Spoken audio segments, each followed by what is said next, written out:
empezar a hablar de las familias, de las líneas de sangre, de las familias más poderosas, aquellas que Springmeier llamó las líneas Illuminati.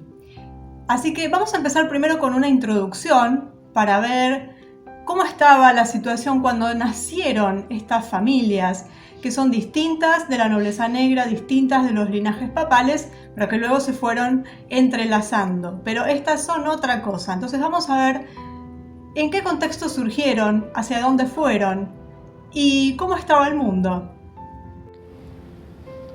La Orden de los Caballeros del Casco. Bueno, ¿qué es esto? Era una sociedad secreta, para variar, con Sir Francis Bacon como líder. Todo era para ocultar sus rituales masónicos, y Sir Francis Bacon escribió una obra de teatro titulada La Orden del Casco, nada más que como fachada. Y esto se hizo el 3 de enero de 1594, y en diciembre de ese año los aristócratas británicos, que eran satanistas, se reunieron e hicieron la representación, digamos, de esta obra que había escrito Sir Francis Bacon, que no era más que una tapadera para sus ritos iniciáticos.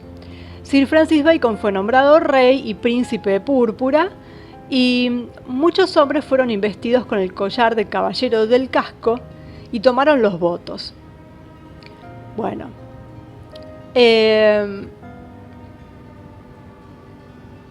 la reina de Inglaterra envió a Sir Francis Bacon a los 20 años al continente, a Europa continental.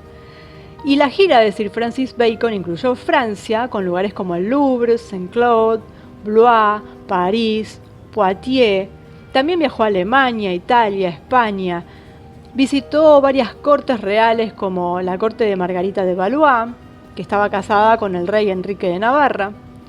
Su madre era Catalina de Medici.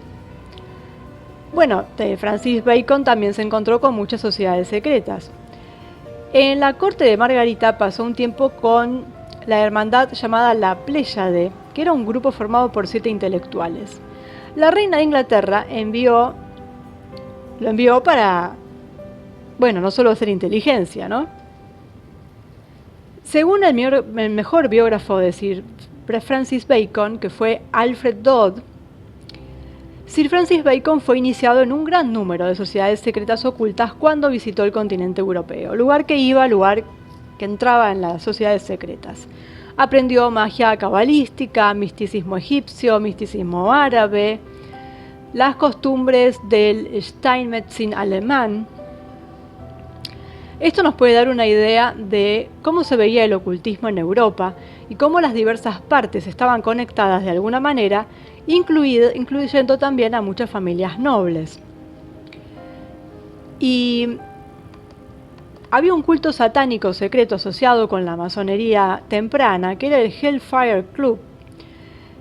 Y a medida que se conocieron las conexiones entre los satanistas del Hellfire Club y la élite de la masonería y la élite hicieron algunos movimientos radicales. Primero, la masonería proclamó públicamente que no tenía nada que ver con el Hellfire Club.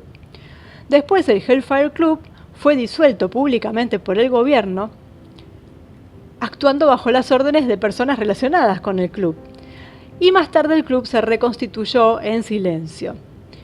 Philip, el duque de Wharton, que fue la segunda persona de la nobleza inglesa en ser gran maestro de la masonería británica, de la Gran Logia, fue presidente del Hellfire Club y era diputado en la Cámara de los Lores.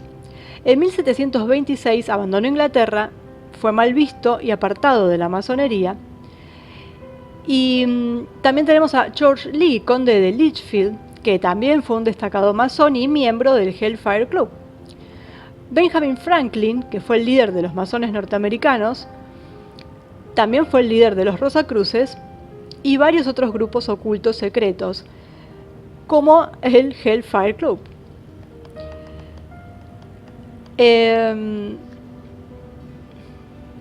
dice que Franklin era un satanista destacado que formaba parte de la orden y que era el grupo encargado, que estaba en el grupo encargado del proyecto de traer un nuevo orden mundial satánico. cuando hablemos de los Astor, que va a ser la primera familia que nombremos de este grupo, vamos a ver que ellos estaban metidos en todo esto también. Por eso esta especie de introducción, para ver cómo estaba Europa en ese momento, cómo estaba Estados Unidos, porque las principales familias de estas 13 familias famosas surgen de Estados Unidos, pero no son autóctonas de Estados Unidos, obviamente, vienen de la vieja Europa y vienen de estos centros en donde se manejaba mucho la brujería, el satanismo, y donde estaban las logias creciendo como hongos. Franklin, por ejemplo, tuvo un puesto en la oficina de correos que le dio pleno acceso al correo. ¿Y esto qué quiere decir? Que les permitía espiar las comunicaciones en ese siglo XVIII. Y pertenecía a todos los grupos que pertenecía, para eso espiaba. El hombre que se convirtió en gran maestre después de Dashwood, que también estaba con Franklin, que llegó a ser diputado en el Parlamento británico, fue John Wilkes. John Wilkes asumió el cargo en 1766 y se convirtió en alcalde de Londres en 1774. Y luego llevó consigo a los miembros originales del Hellfire Club para que lo ayudaran con el servicio postal en Estados Unidos. El siguiente director general de correo fue un hombre totalmente corrupto, el conde de Sandwich, que estuvo en el cargo hasta el año 1771. Después, todos estos eran amigos de Benjamin Franklin. Él pasaba los veranos en la finca Dashwood. Las cuevas debajo de la finca Dashwood en West Wycombe se usaban para rituales.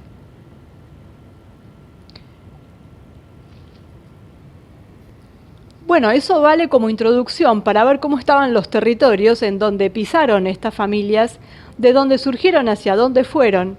Y claro, si el mundo estaba de esa forma, y casi que era normal que todo el mundo estuviera asociado a una logia, a una sociedad secreta, el satanismo estaba a full, porque no es algo nuevo. Algunos creen que esto es algo que está en auge desde hace poco tiempo. No, además de que viene desde el principio de la historia de la humanidad, tuvo sus altibajos, digamos, dentro de la historia. Y esa fecha, ese siglo XVIII, en donde surgieron las logias y las sociedades secretas, también fue de auge satánico. Y fue cuando surgieron estas grandes familias. Estas familias que están a veces relacionadas con la nobleza negra, con banqueros, con otras familias, pero que no son lo mismo. Simplemente surgió este grupo que después se relacionó con los otros. Entonces esto para entender, para hacer un marco, porque vamos a empezar a hablar de las familias, de lo que se llama las familias Illuminati, pero en realidad son linajes que vienen de Europa, pero que se hicieron famosas y poderosas en Estados Unidos y que hasta el día de hoy son las que manejan casi todo en este mundo, porque están entroncadas con los banqueros, con los nobles, es decir, ya lograron acaparar todo y están relacionadas con el famoso Comité de los 300.